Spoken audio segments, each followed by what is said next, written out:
So yan, what's up mga ka-DIY, no? So yan, nagluto na naman tayo, no?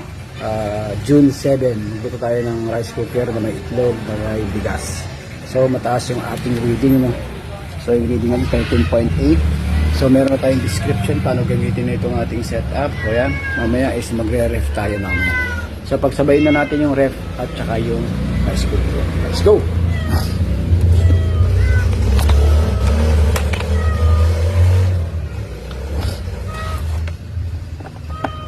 So, madali lang naman yan, no?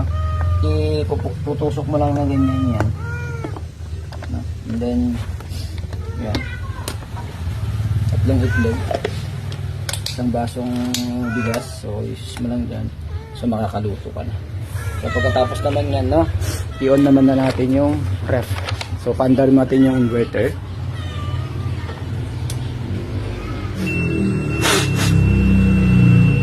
So makikita natin dyan, hintayin lang natin mag-voltage siya, lumabas yung output niya.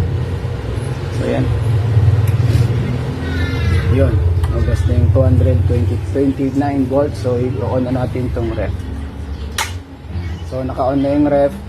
So gumagana niya sa solar. So sa mga gusto magpakabit niya, no, pre-assemble po, and then yung ating solar power saver sa mga maliliit na setup, ilaw tsaka fan, at tsaka upgradable sa TV, at tsaka sa electric pan, mag-PM lang kayo sa akin. Thank you for watching. God bless. Picture mo na. June 7. God bless.